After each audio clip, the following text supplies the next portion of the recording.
Hello, Mayor, Mayor Pro Tem, and council members. And hello, Public Works and Transportation Committee members. This is Michael Wolf, Director of Public Works. This item is the annual Enterprise Pavement Impact Cost Reimbursement Study and is for the Public Works and Transportation Committee meeting on February 11th, 2025, and the City Council meeting on March 4th, 2025.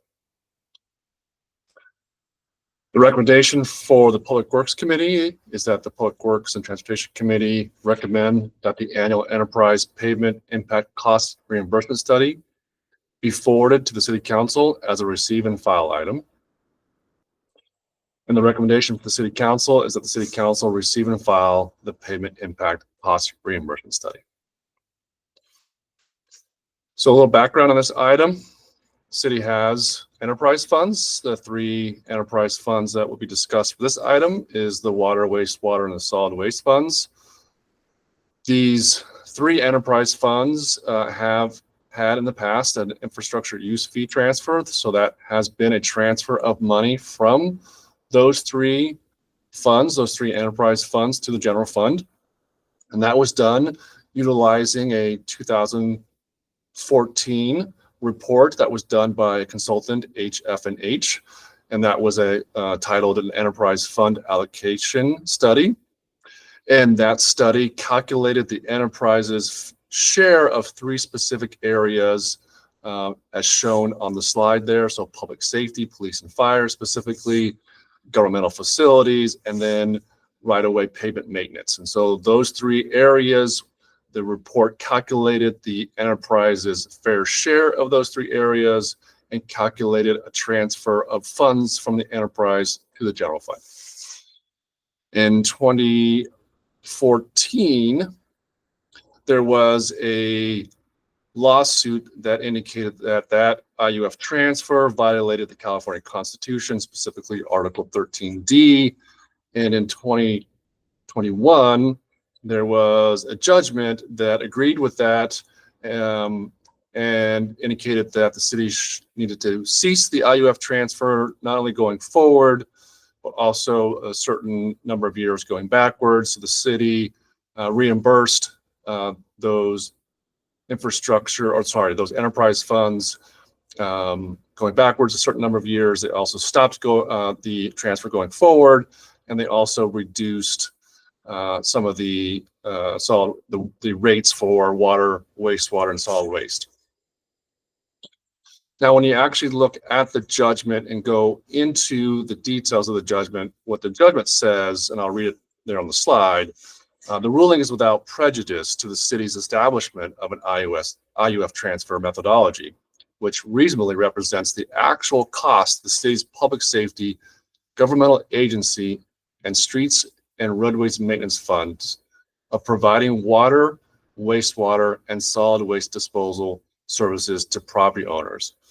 And the judgment further states, Article 13D does not prevent city from charging an IUF to cover such indirect costs. So as long as we have a reasonable justification for the IUF, the judgment basically says we can have an IUF transfer. So the city then hired a consultant to do a new IUF report. So the new IUF report does exclude the public safety component.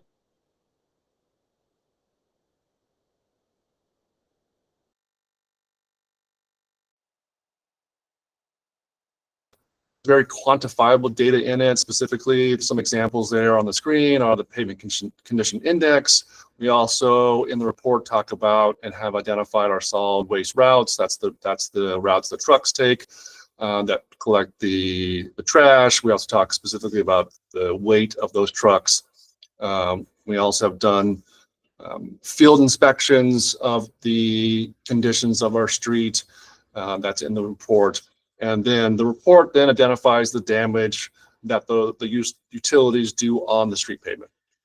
Now, the methodology that is used to identify the damage that those utilities do on the street are summarized in the staff report, and obviously they're very detailed in the attached report. So if you have questions about that, please ask that at the committee meeting or the council meeting, but they are detailed in both it's a study attached to the staff report and they're summarized in the staff report. We also had a third-party independent engineering firm peer review the new study, and they found it to be a conservative, valid approach.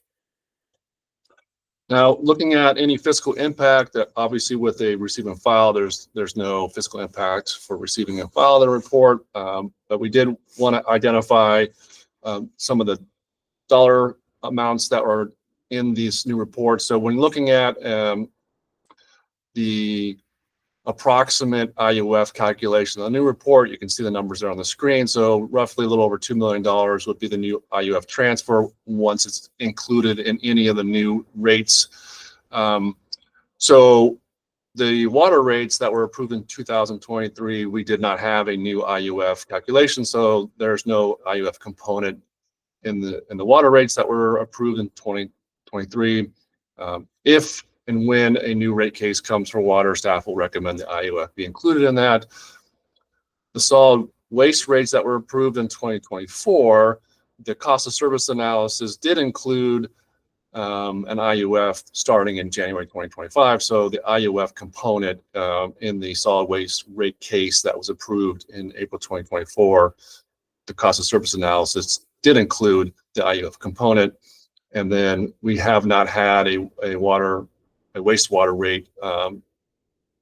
rate change recently, but we are actively reviewing the wastewater rates. And if we do bring forward a new rate case, staff will be recommending an IUF component be included in that. That concludes the presentation. Staff plus the consultant that created the new report will be available at the committee and council meeting for any questions. Thank you.